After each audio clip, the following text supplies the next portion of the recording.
그만큼 잘 아는 곳은 항상 따르는 것이 오해가 많다는 것이죠. 너무나 익숙하게 잘 알면 늘 오해가 언제나 거기에 덕지덕지 붙어있게 됩니다. 쉬운 내용이 아니고요. 그만큼 또 중요한 내용이기도 합니다. 그래서 제가 기도할 때도 말씀드렸지만 졸지 않도록 제가 성령님께 간절히 구하는 마음으로 설교를 하는 겁니다. 오늘 읽었던 그 본문에서 아주 유명한 부분이 서로 사랑하라. 그리고 35절에 너희가 서로 사랑하면 이로써 모든 사람이 너희가 내 제자인 줄 알리라. 이런 구절은 우리만 아는 것이 아니라 기독교 밖에서도 세상도 너무나 잘 압니다. 그래서 세상에서 교회를 말할 때 너희들이 서로 사랑을 하라고 이렇게 주께서 말씀하셨는데 예수께서 말씀하셨는데 왜 사랑하지 않느냐? 왜 사랑이 부족하냐? 왜 서로 다투느냐? 하는 그런 그 질책을 세상이 할 수도 있습니다. 그분은 35절을 더 잘 실천을 하는 것 같아요. 그들이.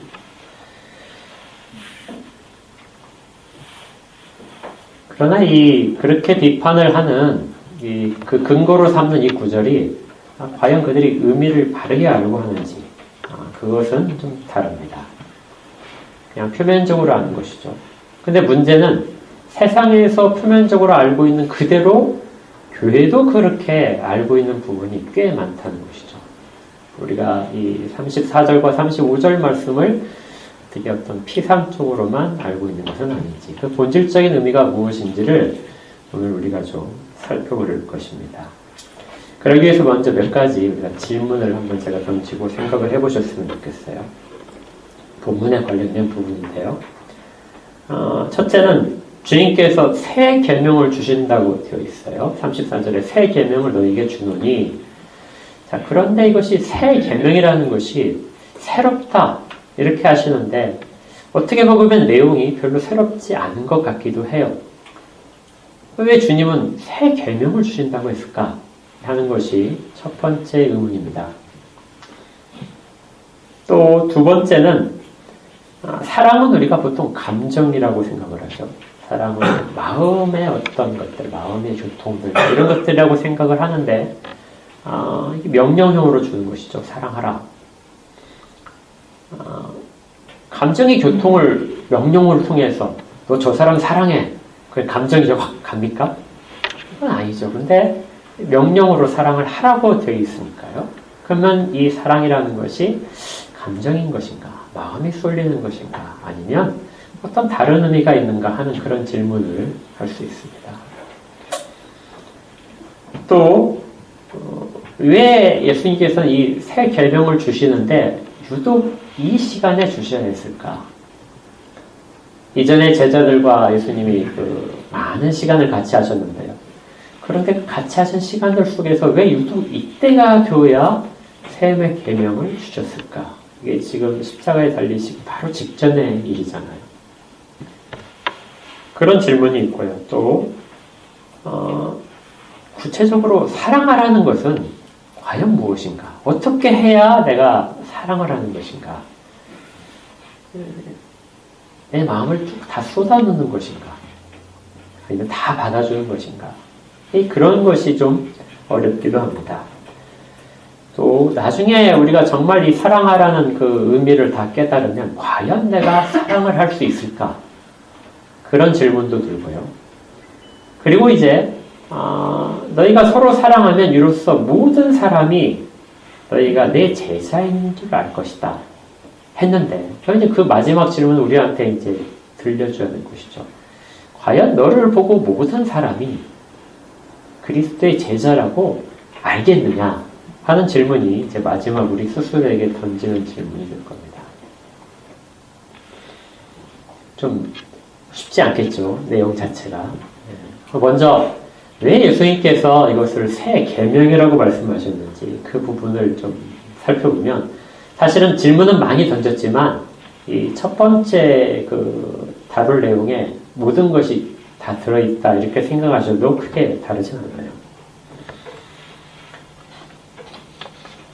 예수님께서 서로 사랑하라 하는 이 명령을 하시자 제자들도 아마 그렇게 생각을 했었을 것 같아요. 그리고 이제 나중에 이것을 많은 사람들이, 특히 유대인들이 들었겠죠.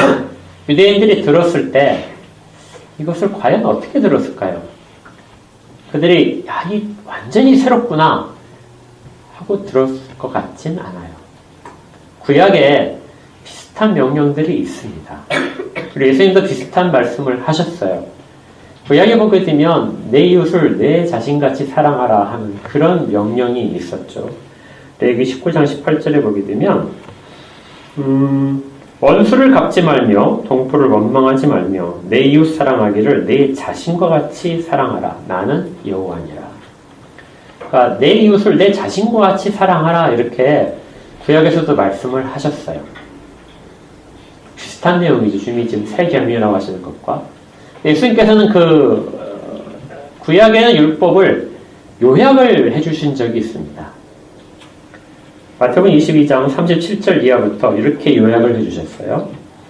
예수께서 이르시되 내 마음을 다하고 목숨을 다하고 뜻을 다하여 주 너희 하나님을 사랑하라 하셨으니 이것이 크고 첫째 되는 계명이요.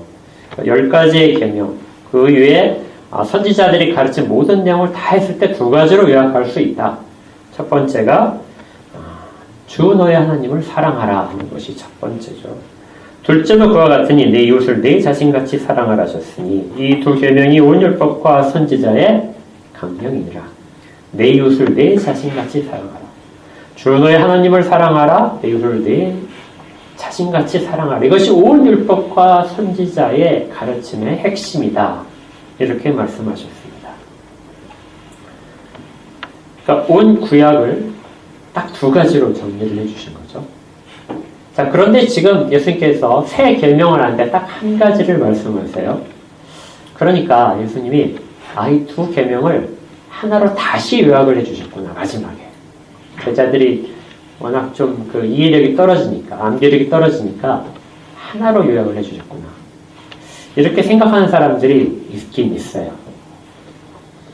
그러나 예수님께서 마태복음 22장에서 율법을 2가지로 요약하실 때 새 계명을 너에게 준다고 하지 않으셨습니다. 그러니까 율법을 요약을 할 때는 새 계명이라는 것을 안 하고 그냥 율법이 이것이 핵심이다 말씀을 하셨어요.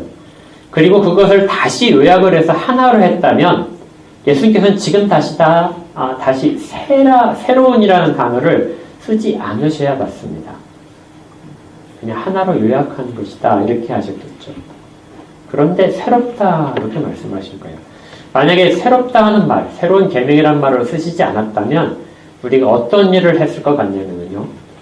우리가 10계명 뒤에 읽으셨지만 제일 뒤에 보게 되면 10계명을 다 읽으시고 그것을 예수님께서 하신 말씀으로 2가지를 기록을 했잖아요.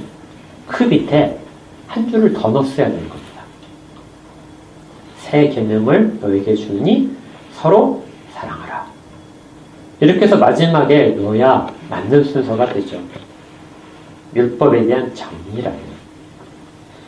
그런데 우리 뒤에서 보지만 어디에도 그렇게 뒤에 집어넣은 부분은 없습니다. 이것은 구약에 있는 모든 율법을 요약한 것이 이 새 계명이 아니라는 거예요. 내용은 비슷한데 전혀 그것과는 다른 개념이라는 것입니다. 그런데 사람들은 이것을 구약과 연결된 계명이라고 늘 생각을 해요. 그것을 요약한 것이라고 생각을 해서 구약에 있는 것처럼 이웃에게 무엇인가 물건을 나눠주고 이웃의 필요를 주고 위로하고 하는 것들을 서로 사랑하라는 개념으로 풀어내는 것입니다. 어디에 문제점이 있는지 알겠죠? 형식적으로는 구약에 있는 사랑을 지금 다 하는 것처럼 보이지만 실제로는 새 계명을 실천하는 것이 아닌 것이죠. 이 새 계명은 비슷하지만 근본적으로 본질이 다릅니다. 어떤 점이 다르냐면 앞에서 구약의 율법을 정리하신 것을 보게 되면 10계명 같은 경우에 10계명은 사람들이 지켜야 될 사람이 주어가 단수예요. 너는 이렇게 시작됩니다. 그런데 이 새 계명은 단수를 말씀하지 않으세요. 너희들로 시작합니다. 너희도 이렇게 돼요. 그러니까 받는 대상이 조금 다릅니다. 물론 십계명에 있어서 이 너가 어떤 집합적인 여러 사람을 한꺼번에 가리키는 것일 수도 있는데요. 어떻게 보면 예수님께서는 그걸 분명하게 차별화시키시는 것 같아요.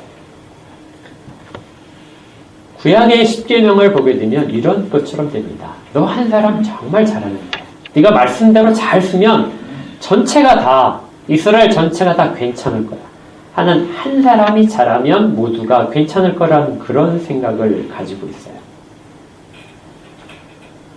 그러니까 옛날에 그 영화에서인가요? 너나 잘하세요. 구약의 십계명은 어떻게 보게 되면 그렇게 들릴 수도 있습니다. 네가 잘하면 다 잘하는 거야. 각자가 잘하면 모두가 잘하지. 그런데 예수님의 이 새 계명은 각자를 말씀하지 않으세요. 너희 전체를 언제나 처음부터 말씀하십니다. 너희 전체가 이래야 돼. 한 사람이 잘하는 것이 아니라 서로가 다 잘해야 되는 그런 계명인 것이죠. 그래서 대상 자체가 처음부터 다릅니다. 그리고 좀 더 큰 차이가 있는데요. 기준이 달라요. 구약의 율법에서 예수님께서도 율법을 요약하셨지만 주 너의 하나님을 사랑하라. 그리고 내 이웃을 내 자신같이 사랑하라 했을 때 이 기준이 어디에 있냐면요. 자기 자신에게 있습니다. 너 자신을 사랑하듯이 이웃을 사랑하라. 그리고 네가 이해하고 있는 만큼 하나님을 사랑하라는 거예요. 그래서 사람들은 더 하나님을 사랑하기 위해서 더 하나님에 대해서 알아야 될 필요성이 있는 거죠. 자기에게 있는 기준대로 사랑할 수 있습니다. 내가 사랑의 기준이 되는 것이 구약에 있는 율법의 그런 그 깊은 바탕에 있는 거죠. 그런데 지금 예수님께서 이 새 계명을 주실 때는 기준이 완전히 달라집니다. 무엇을 기준으로 하라고 말씀하시죠? 내가 너희를 사랑하는 것 같이. 이게 기준이에요. 내가 무엇인가를 옳다고 생각을 해서 그리고 내게 필요한 것을 다른 사람도 필요하겠지 하고 주는 것들은 구약적인 사랑이라고 볼 수 있습니다. 물론 주께서 말씀하시는 이 사랑과 구약적인 사랑이 완전히 다르진 않아요. 주께서 말씀하시는 것 가운데 구약에는 모든 정신들이 그리고 실천적인 부분이 들어있긴 합니다. 그러나 기준 자체는 분명하게 달라야 돼요. 내가 너희를 사랑한 것 같이 너희도 서로 사랑하라. 기준은 우리가 옳다고 해서 사랑하는 것이 아니라 주께서 나를 사랑하신 것이 기준이 되어서 거기에 맞춰서 사랑을 하는 것이요. 그것이 시작이라는 것입니다. 주께서 너희를 사랑한 것 같이 이 기준은 13장에서 시작할 때 우리가 이렇게 본 적이 있어요. 요한복음에서 뒷부분을 가리키는 가장 중요한 문장이 자기 사람을 사랑하시되 끝까지 사랑하시느니라. 이것이 사실은 요한복음 뒷부분의 핵심인 거예요. 자기 사람을 사랑하시되 끝까지 사랑하셨다. 그 끝까지 사랑하심을 가지고 너희가 서로 사랑하라는 것입니다. 그런데 이 끝까지에는 예수 그리스도께서 십자가에 달려 죽으시고 전혀 가치가 없는 사람들을 위하여 자기의 생명을 주신 것, 그것이 끝까지 사랑하신 가운데 있죠.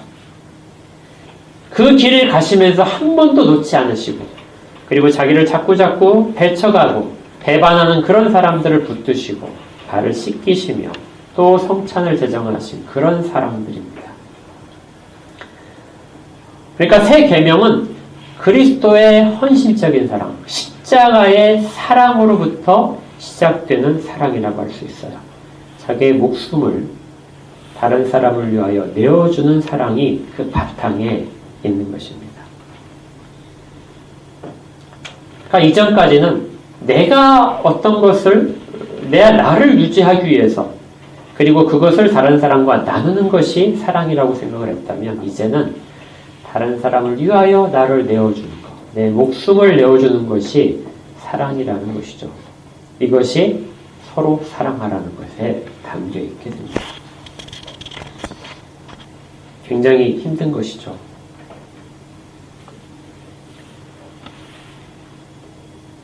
쉽지 않습니다. 그런데 이제 문제는 이 말씀을 우리 아까 질문 던졌던 것처럼 왜 다른 때 하지 않으시고 이때 하셨을까? 그리고 또 왜 부활하신 다음에 하시지 않고 왜 십자가를 지시기 전에 하셨을까? 하는 부분이 또 우리의 궁금증입니다. 지금 이 새 계명을 주셨는데요. 그것이 어떤 일 다음에 주셨냐면 가룟 유다가 예수님을 배신하여 팔기 위하여 나간 다음에 주셨어요. 아마 나간 다음에 바로 주셨을 것 같아요. 왜 새 계명을 가룟 유다가 떠난 다음에 주셨을까? 이건 계명이란 자체의 그 낱말 속에 그 해석의 그 실마리가 있습니다. 계명이라고 하는 것은 주시는 분이 일방적으로 주는 것이 아니에요. 그것을 받는 사람들이 준비가 되어 있어야 됩니다. 하나님께서 그 시내산에서 이스라엘 백성들에게 그 계명을 주실 때 그때 백성들을 준비시켰습니다. 그리고 그들이 받을 만한 것까지 그 모든 것을 하셨어요. 그리고 나서 계명을 선포하시게 됩니다. 계명은 언약이거든요. 그래서 일방적이지 않고 쌍방간에 맺어지게 됩니다. 예수님께서는 분명히 제자들을 세우셨어요. 그러나 제자들이 예수님께서 말씀하시는 계명을 그대로 받을 만한 그런 상황이 될 때까지 기다리셨습니다. 그리고 이 계명이라는 단어는 아주 강한 권위를 가진 거예요. 그러니까 사람들이 예수님에 대한 권위, 그 말씀을 계명으로 받을 만한 예수님을 권위자로 인정하는 그런 부분이 성숙될 때까지 이 계명은 사실은 말씀을 하더라도 의미가 없는 겁니다. 그래서 예수님께서는 이전에 많은 사람들을 떠내보내셨어요. 그리고 가룟 유다도 떠나보냈습니다. 그 권위를 인정하지 않는 사람들 앞에서 이 계명을 선포하실 수가 없어요. 순전히 예수님의 말씀을 그리고 명령을 그대로 받아들일 수 있는 상태가 된 사람들, 그때가 되어야 계명이 선포될 수 있거든요. 그래서 지금 가룟 유다가 떠난 다음에 주께서 온전한 제자들의 공동체가 되었을 때, 이제는 예수님을 떠나지 않을 자들로 구성되었을 때, 그때 새 계명을 주신 것입니다. 그런데 또 하나 이 시간적으로 보게 되면 어떤 것 사이에 있냐면요, 바로 이어지는 것이 베드로가 예수님을 부인하고 떠나는 그 일 가운데 그 직전에 또 있습니다. 참 묘하죠. 정말 새 계명을 주시는데 배반하는 상황, 그리고 아무도 예수님을 따라오지 못하는 상황, 그 속에서 새 계명이 주어지는 거예요. 여러분들이 오늘 본문을 좀 의미를 잘 아시려면 한번 손가락으로 한번 가려보십시오. 우리가 본문을 33절부터 38절까지 읽었는데요. 34절과 35절을 한번 가려보세요. 가려보시고 그 다음에 앞에 있는 32절부터 한번 읽어보십시오. 33절부터 읽으시면 33절 그 다음에 36절로 넘어가면 아주 부드럽게 잘 연결돼요. 원래는 그것이 하나로 연결되는 문장인 것 같아요. 근데 그 속에 이 새 계명을 너에게 주노니 이것이 폭 들어가 있는 겁니다. 정말 어색하게 들어가 있어요.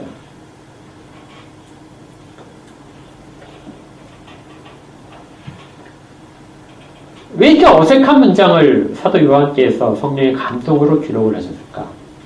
예수님께서 이렇게 말씀하셨을 수도 있고요. 예수님께서 다른 곳에서 말씀하셨는데 성령의 감동으로 사도 요한께서 이 부분이 반드시 필요하다, 이렇게 감동을 받아서 기록을 했을 수도 있습니다.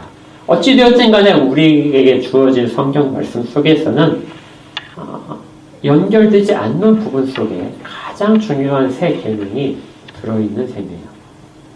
그래서 어떤 식으로 이 부분을 읽게 되냐면 33절에 있어요. 작은 자들아 내가 아직 잠시 너희와 함께 있겠노라. 너희가 나를 찾을 것이나 일찍이 내가 유대인들에게 너희는 내가 가는 곳에 올 수 없다고 말한 것과 같이 지금 너희에게 들으라. 너희들도 내가 가는 곳에 올 수 없다. 이 말씀을 하시는 겁니다. 그러니까 예수님께서 가시는 곳이 어디인지를 지금 말씀을 하시지 않지만 너희들이 올 수 없다. 그리고 36절에도 내가 지금은 따라올 수 없다. 베드로에게 말씀을 하세요. 그런데 그 사이에 새 계명이 주어지는 겁니다. 마치 뭐처럼 들리냐면요. 새 계명을 너희에게 주는데 너희들이 이것을 실행할 수 없다. 이렇게 말씀하시는 거예요. 순수한 제자 공동체가 만들어졌어요. 온전히 예수님께 헌신하겠다는 사람들이 있습니다. 베드로는 내가 내 목숨을 주께 바치더라도 내가 주님을 따라가겠습니다. 그렇게 말할 정도인데 그런데 지금 예수님께서는 너희들은 나를 따라올 수 없다. 내가 새 계명을 주는데 지킬 수 없다는 것과 똑같은 말이에요.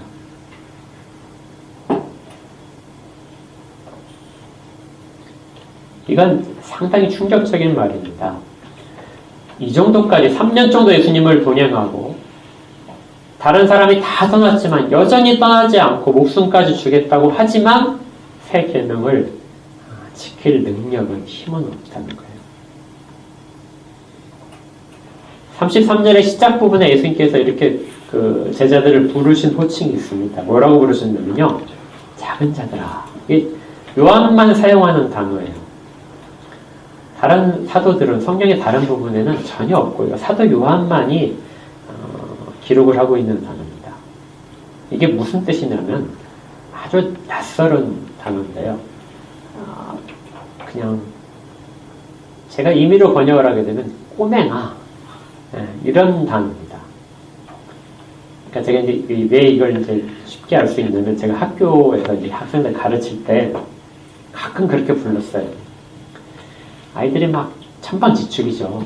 아무리 말해도 잘 안 들어요. 그런데 귀여워요. 그럴 때 이제 아이들한테 막 이렇게 귀여우니까 또 심한 말이 안 나가잖아요. 근데 또 잘못하고 있잖아요. 그래서 쓴 말이 아가야 이렇게 가끔 부릅니다. 아가야 제발 진정해. 그 철이 없어요. 몰라요. 그럴 때 귀여워요. 그래서 그 어떤 애정과 또 어떤 그 부족한 부분에 대한 질책이 다 담긴 단어가 이제 그런 것 같아요. 그런데 예수님께서 요한복음에서 이제 복음서에서는 여기에만 기록된 작은 자들아. 그러니까 지금 예수님께서 그들을 사랑하시고 그들에게 새 계명을 가르쳐야 되는데 전혀 실력이 안 되는 그런 자들입니다. 그런데 자기들은 지금 다 실력이 있다고 생각을 해요. 베드로처럼 내가 예수님께서 어디로 가는지 다 따라가겠습니다. 근데 실제 예수님은 지금 원초적으로 1차적으로 보게 되면 십자가를 지고 골고다 언덕을 올라가시는 거예요. 근데 제자들은 그 십자가를 지고 자기 십자가를 지고 골고다 언덕을 올라갈 체력이 안 돼요. 등산을 해야 되는데 체력이 안 되는데 어떻게 합니까? 중간에 포기하겠죠. 바로 그 상태입니다. 아이거든요. 아직. 그런데 이 애정 어린 그 말씀이지만 실제적으로는 상당히 좀 좋지 않은 말씀입니다. 왜냐하면 뒤에 내가 일찍이 전에 유대인들에게 이렇게 말을 했었다. 너희는 내가 가는 곳에 올 수 없다. 유대인들이 예수님을 자꾸 배척을 하니까 예수님께서 그들에게 너희들이 나중에 나를 찾을 텐데 나를 발견하지 못한다. 너희들은 나 있는 곳에 오지 못한다. 왜냐하면 너희가 죄 가운데 죽을 것이기 때문이다. 죄 가운데 죽을 것이기 때문에 내가 가는 곳에 못 온다. 근데 동일한 말씀을 제자들에게 하시는 거예요. 너희가 내게 올 수가 없다. 근데 예수님은 그들을 목욕시키시고 그들 발도 씻기셨는데 그렇다면 우리가 죄 가운데 죽는 것입니까? 근데 예수님께서 지금은 오지 못한다는 것이죠. 지금 오지 못한다는 것은 십자가의 길을 너희들이 갈 만한 실력이 되지 못한다. 내가 너희들 구원을 했지만 구원받은 자라고 해서 십자가의 길을 자기 십자가를 지고 나를 쫓을 실력을 가진 자는 아무도 없다는 것입니다. 너희들의 의지를 가지고 아무리 나를 사랑한다고 하지만 실질적으로 내가 너희들에게 보여주는 이 사랑만큼 그렇게 사랑을 할 수 있는 사람은 지금 아무도 없다. 우리에게 실력이 그밖에 없다는 것이 이 제자들의 마음속에 있어야 됩니다. 근데 참 철이 없죠. 작은 자라는 호칭을 들을만 합니다. 시몬 베드로가 이렇게 얘기해요. 주여 어디로 가시나이까? 철없는 말처럼 되는데요. 제가 이거 보니까 이게 사실은 깊은 뜻을 갖고 있어요. 그 깊은 뜻이 뭐냐면 자기가 얼마나 멍청한지를 여기에 담아내는 거예요. 지금까지 예수님께서 십자가의 길을 말씀을 하셨습니다. 그것을 지기 위하여 예수님은 그 길을 가신다고 말씀하셨어요. 그러나 지금 다시 베드로가 이야기하는 겁니다. 주여 어디로 가시는데 내가 따라가지 못한다는 게 말이 됩니까? 베드로는 예수님이 가시는 길도 모르고 십자가의 그 짐이 무엇인지도 모르고 사랑이라는 것이 무엇인지도 아직 모릅니다. 정말 작은 자죠. 꼬맹입니다. 예수님께서 친절하게 대답해 주세요. 내가 가는 곳에 네가 지금은 따라올 수 없다. 그런데요, 후에는 따라온다. 지금은 네가 그런 실력이 안 되고 그런 체력도 안 되는데 나중엔 네가 튼튼해져서 그곳으로 따라올 것이다. 근데 그곳이 아까 어디라고 그랬어요? 십자가의 길이잖아요. 그러니까 나중에 베드로가 십자가의 길을 갈 수 있다는 겁니다. 지금은 못 가요. 그 지금은 못 간다는 것이 어디에 드러나냐면 베드로가 나는 갈 수 있습니다. 내가 목숨까지 내놓습니다고 말을 정말 잘했는데 예수님께서 바로 말씀하신 것이 내가 진실로 진실로 내게 이르노니 닭 울기 전에 네가 3번 나를 부인할 것이다. 말로는 얼마든지 주를 위해서 할 수 있어요. 그러나 불과 한두 시간 후에 베드로는 예수님을 버릴 것입니다. 지금은 자기의 말도 지킬 수 없을 정도로 그렇게 되는 것이죠. 그러니 자기 말을 지키지 못한 사람이 어떻게 예수 그리스도의 말씀을 증거할 수 있겠습니까? 그러나 나중에는 돼요. 예수님께서 십자가를 지고 나시면 그때 비로소 이루어집니다. 예수님이 성령을 보내시기 때문에 그렇죠. 성령 하나님이 사람들 가운데 있게 되면 제자들의 마음 가운데 있게 되면 제자들은 비로소 그 일을 할 능력을 가지게 됩니다. 그래서 우리가 제가 아까 그 회개와 간구 시간에 인용했던 그 로마서 5장에 보게 되면 이렇게 되어 있어요. 소망이 부끄럽게 아니함은 우리에게 주신 성령으로 말미암아 하나님의 사랑이 우리 마음에 부음바 된다. 하나님의 사랑이 우리 가운데 정말 있게 된다는 것은 어떤 식으로 있게 되냐면은 성령께서 우리 마음에 부어주셔야 돼요. 성령으로 말미암아 이 하나님의 사랑이 우리 가운데 있어야 됩니다. 요한 사도께서는 나중에 요한 1서를 기록하면서 이렇게 되어 있어요. 실질적으로 요한 1서가 먼저 기록이 됐을 겁니다. 그가 우리를 위하여 목숨을 버리셨으니 우리가 이로써 사랑을 알고 우리도 형제들을 위하여 목숨을 버리는 것이 마땅하니라. 아주 정확하게 이해를 하고 있죠. 지금은 올 수 없지만 후에는 따라올 것이다. 예수 그리스도께서 우리를 위하여 자기의 목숨을 버리시는 것으로 우리가 그 끝까지 사랑하심을 알았는데 이제 우리가 형제들을 위해서 목숨을 버릴 수 있다. 끝까지 사랑함을 할 수 있다는 것을 사도들이 고백을 합니다. 그리고 이것이 교회에서 전해질 가장 중요한 가르침에 자리 잡게 되는 거죠. 계속해서 요한일서 4장에 보게 되면 이렇게 되어 있어요. 일부만 읽어드리면 사랑하는 자들아 우리가 서로 사랑하자. 사랑은 하나님께 속한 것이니 사랑하는 자마다 하나님으로부터 나서 하나님을 알고 사랑하지 아니하는 자는 하나님을 알지 못하나니 이는 하나님은 사랑이십니다. 10절에는 사랑은 여기 있으니 우리가 하나님을 사랑한 것이 아니요 하나님이 우리를 사랑하사 우리 죄를 속하기 위하여 화목제물로 그 아들을 보내셨느니라.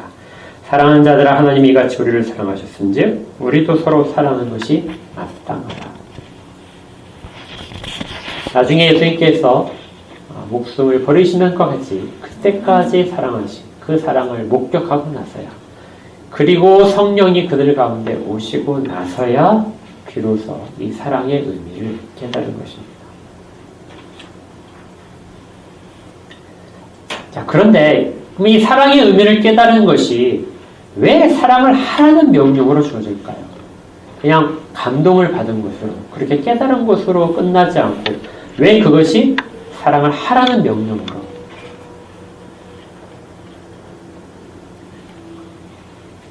그렇게 주어진 이유가 있습니다. 여기에 이제 사랑의 가장 핵심적인 게 있어요.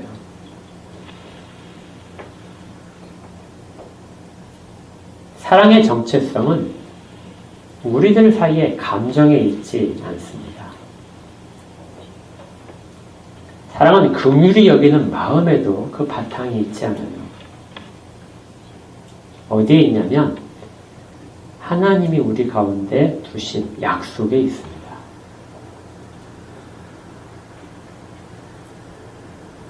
근거는 우리에게 있지 않고 하나님께 있어요. 만약에 우리가 어떤 사랑을 그리스도로부터 받을 수 있다면 그것은 자격을 주었기 때문입니다. 그러니까 좀 냉철하게 생각을 한다면요.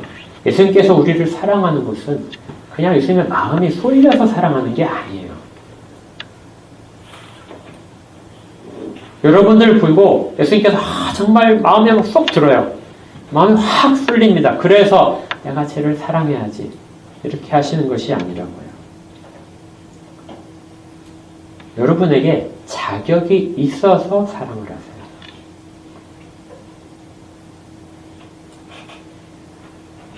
C.S. 루이스가 이런 말을 했어요. 주님께서 우리를 위해서 죽으신 이유를 정확하게 말하자면 그것은 우리가 사랑받을 만한 자격이 있어서가 아니다. 사랑받을 만한 자격이 있어서 그리스도께서 자기 목숨을 대신 주신 것이 아니다. 우리가 사랑받을 만한 자격을 가지게 하려고 주신 것이다. 자격 때문이에요. 근데 그 자격이 어디에서부터 오냐면 거슬러 보게 되면 예수 그리스도께서 우리를 선택하셨기 때문에 그렇습니다. 자격이 없는 우리를 예수 그리스도가 일방적으로 선택하셨어요. 그리고 우리에게 모든 것을 쏟아부으셨습니다. 그 사랑을 받기 때문에 자격이 생긴 거예요. 그리고 자격 때문에 우리가 서로 사랑을 할 수 있습니다. 그런데 한 단계 더 올라가야 돼요. 예수님께서 왜 우리를 사랑하셨는가? 우리가 사랑을 받을 만한 자격을 주셨다는데 그 자격은 어디에서 온 것인가? 예수님께서는 아버지께서 내게 주셨기 때문에 사랑한다고 말씀하십니다. 근원이 어디냐면요. 아버지께서 아들에게 아버지의 사랑하는 자를 주셨어요. 아버지께서 선택을 하시고 그 자들을 아들에게 맡기셨습니다. 그래서 예수님이 사람들을 대할 때 늘 그것이 정말 자주 언급이 돼요. 아버지께서 내게 주신 자. 이것이 가장 잘 드러나는 부분이 요한복음 17장에서 예수님께서 제자들을 위하여 기도하시는 장면입니다. 그때 제자들을 늘 무엇이라고 부르냐면 아버지께서 내게 보내신 자, 아버지께서 내게 주신 자. 17장 6절에서는요. 그들은 아버지의 것이었는데 내게 주셨으며 그들은 아버지의 말씀을 지켰습니다. 그러니까 예수님이 사랑하신 것은 사람들이, 제자들이 아버지의 것이기 때문에 그래요. 예수님의 단독적인 어떤 그 인성으로서의 그 어떤 사랑적인 감정, 애틋한 감정이 생겨서 한 것이 아니라요. 저들이 아버지의 것이기 때문에. 아버지가 그들을 내게 보내셨기 때문에 그들을 사랑하는 것입니다. 7절에는 지금 그들은 아버지께서 내게 주신 것이 다 아버지께로부터 온 것이 아니다. 그렇게 주시고 나서 또 아버지께서는 예수를 통하여 주라고 모든 것들을 다 아들에게 주셨다는 거예요. 9절에는 내가 그들을 위하여 비옵나니 내가 비옵는 것은 세상을 위함이 아니요 내게 주신 자들을 위함이다. 마지막의 기도까지도 내가 사랑하는 자들이라는 표현 대신에 내게 주신 자들이라는 표현을 사용을 하십니다. 사랑은 바탕이 하나님께서 자기의 것이라고 선언을 하신 부분에 있어요. 그리고 그것을 받으면 그것을 가지고 예수님께서 그들을 끝까지 보존하시고 보호하시는 그것이 사랑이라는 겁니다. 그러면 이제 서로 사랑하는 것이 무엇인지 알겠죠? 서로 사랑한다는 것은 내 감정에 쏠려가지고 그 사람을 긍휼히 여기거나 그 사람을 보살펴야 되겠다 이것이 아니고요. 예수님께서 내게 주신 자, 내게 맡기신 자, 우리 가운데 보내셨기 때문에 그 사람을 보호하고 그 사람의 영혼을 돌봐야 되는 거예요. 그것이 사랑을 하라는 명령 가운데 있는 행위인 것입니다.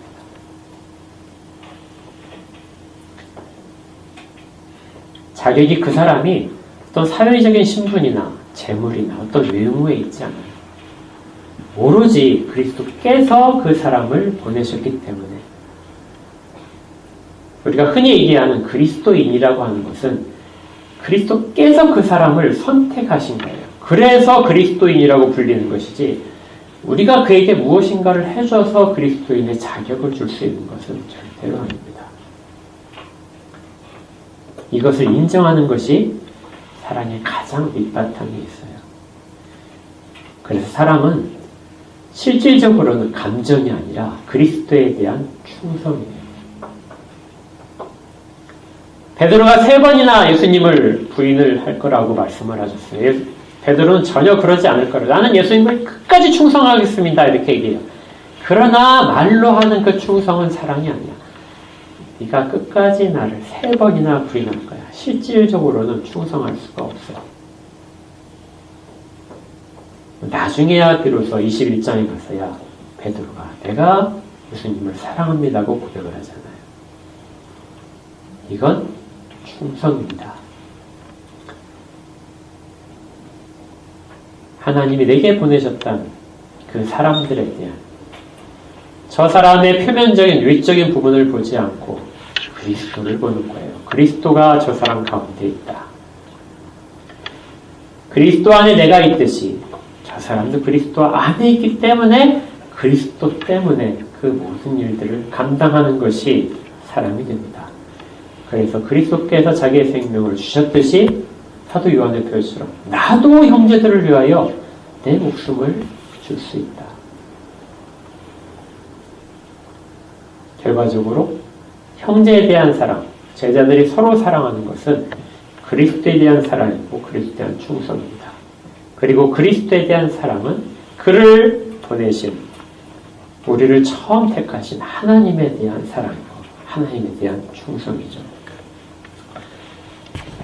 성경에서 이러한 정말 근본적인 의미의 사랑을 가장 잘 실천한 사람이 누구일까요?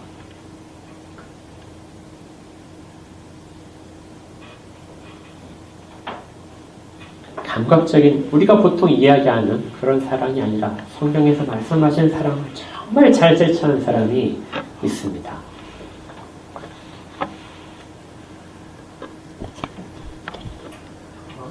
예? 바울이요? 네, 신약에서 이제 사도들은 다 그렇게 했죠. 구약으로 뭔가 구약에서 잘 드러나진 않죠. 예? 호세야? 제가 이것 때문에 상당히 고민을 했는데요. 다윗이더라고요, 다윗. 네. 다윗이 누구를 그렇게 사랑했을까요?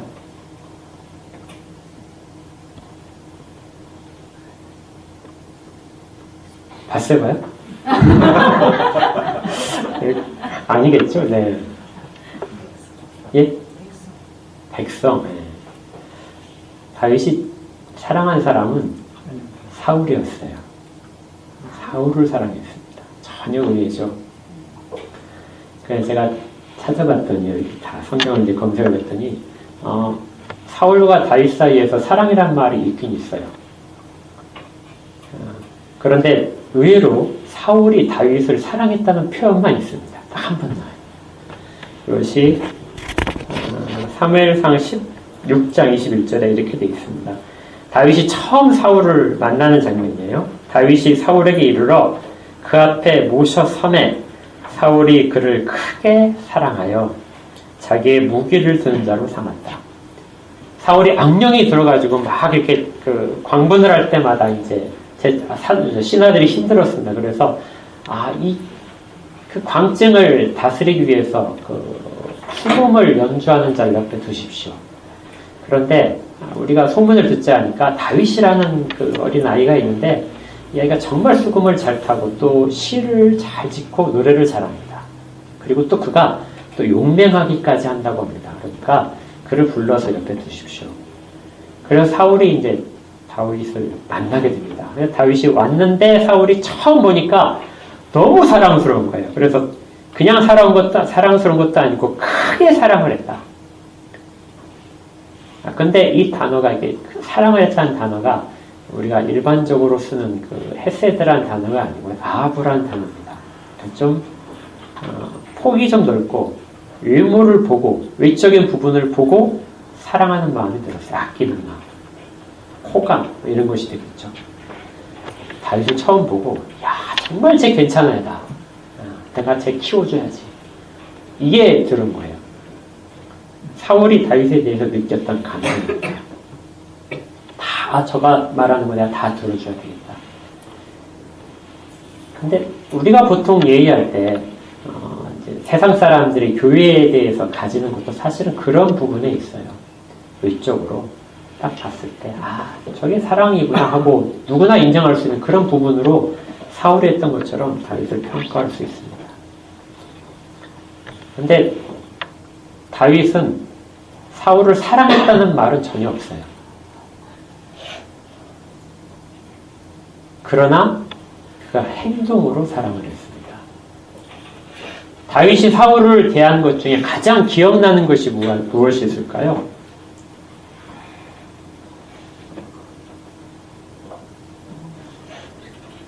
예? 다윗이 사울을 사랑해서 한 행동. 그렇죠. 네. 죽이지 않은 겁니다. 2번이나 완벽한 기회가 왔는데요. 다윗은 사울을 죽일 수가 없었어요. 왜 죽일 수 없었죠?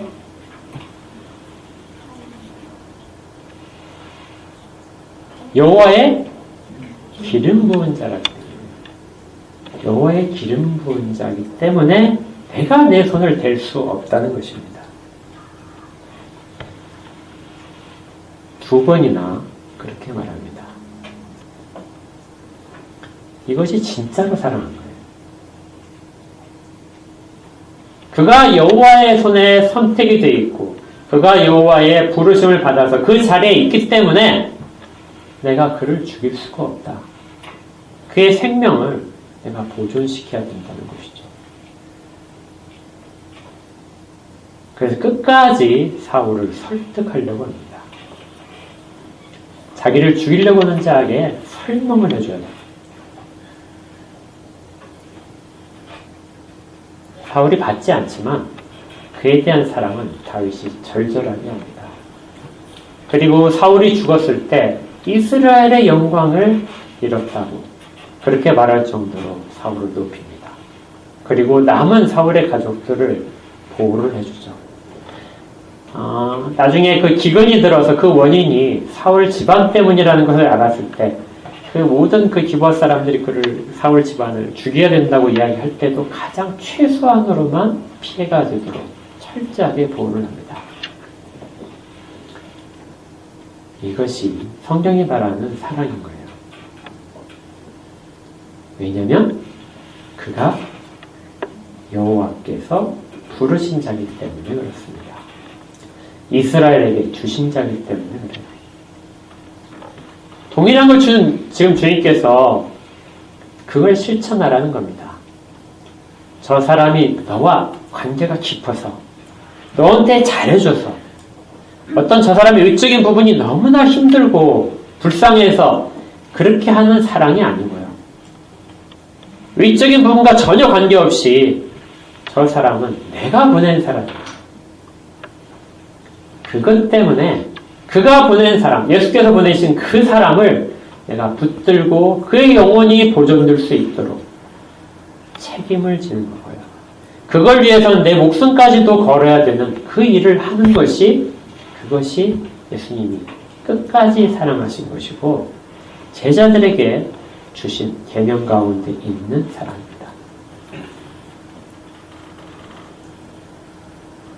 그래야 비로소 너희가 예수의 제자인 것을 안다는 것이에요. 사랑이라고 하는 것은 우리가 누구를 도와줌으로써 예수의 제자라는 것이 드러나는 것이 아니고요. 예수 때문에, 예수가 한 것 때문에 비롯될 때 비로소 우리가 예수께 속해 있다는 것이 보여지는 것입니다. 때로는 그래서 세상 가운데 싫은 소리도 해야 돼요. 교회 가운데도 마찬가지입니다. 성도들 가운데 싫은 소리도 해요. 싫은 소리를 하게 되면 당연히 사람들로부터 좋지 않은 반응을 받겠죠. 그러나 그가 그리스도의 사람이기 때문에 그리스도의 말씀 속에 계속해서 거할 수 있도록 붙잡는 겁니다. 그리고 계속 가르치는 것이죠. 잘못 알고 있으면 깨우쳐주는 겁니다. 그리스도 때문에 그렇게 하는 거예요.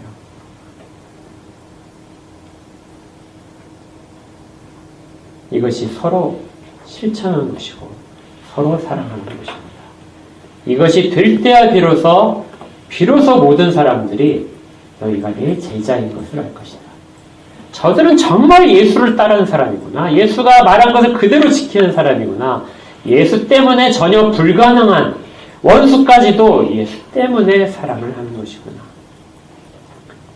원수를 다 사랑하라는 것이 아닙니다. 원수 중에서 예수 그리스도께 있는 사람을 사랑을 하는 거예요.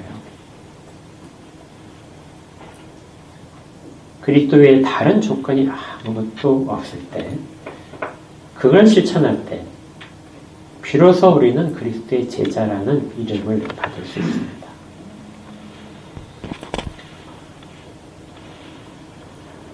세상 사람들이 어떤 것으로 평가를 한다 하더라도 이 본질적인 부분에 대한 사랑을 우리는 반드시 가지고 있어야 돼요.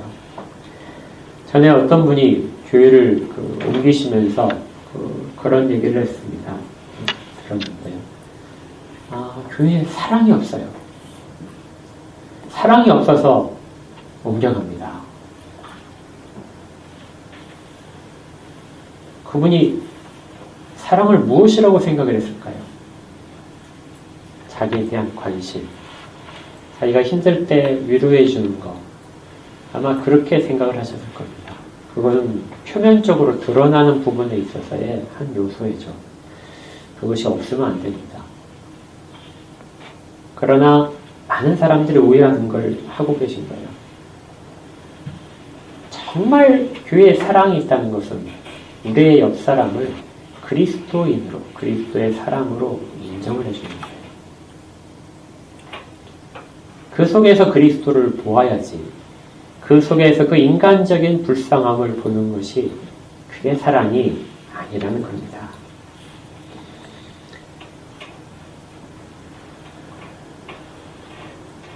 요한사도는 요한일서 3장에서 14절에 이렇게 얘기해요. 우리가 형제를 사랑하면 내가 사망에서 옮겨 생명으로 들어간 줄을 알 것이다. 그런 마음으로 다른 사람을 대할 수 있다면, 그러면 우리가 생명 가운데 있다는 것을 즉시 알 수 있습니다. 왜냐하면 그리스도가 생명이시기 때문에요. 이렇게 잘 깨달아야 이 계명이 왜 새 계명인지, 왜 똑같은 말이지만 예수 그리스도께서 하심으로 인하여 그 속에 담겨지는 진실이 무엇인가가 분명히 깨달아져야만 우리는 바른 사랑을 할 수 있게 되는 겁니다. 34절과 35절을 다시 읽으며 오늘의 설교를 정리할까 합니다. 같이 읽겠습니다. 시작. 새 계명을 너에게 주노니 서로 사랑하라. 내가 너희를 사랑한 같이 너희도 서로 사랑하라. 너희가 서로 사랑하면 이로써 모든 사람이 너희가 내 제자인 줄 아리라. 우리들이 정말 진정으로 예수님께서 말씀하신 이 제자들인지, 우리가 다른 사람을 사랑하는데 어떤 사랑으로 사랑을 하는지, 그 부분을 쉽게 생각을 해보시기 바랍니다. 우리 이제 기도를 할 텐데요. 말씀을 그냥 정리를 하셔도 되고, 이 시간에 정리를 하셔도 되고, 아니면 정말 자기를 돌아보셔도 됩니다. 나는 정말 주님께서 말씀하신 그 사랑을 정말 하고 있는지, 어떤 감성적인 부분으로서의 사랑으로 그것을 하고 있었던 것은 아닌지, 정말 다른 조건이 없이 그리스도 때문에 그 일을 하는 사랑, 그것을 우리 가운데 하고 있는 것인지 한번 돌아보시며, 혹시라도 주 앞에 고백할 부분이 있으면 고백을 하며 우리의 마음을 다시 한번 주 앞에 드려보겠습니다. 함께 기도하겠습니다.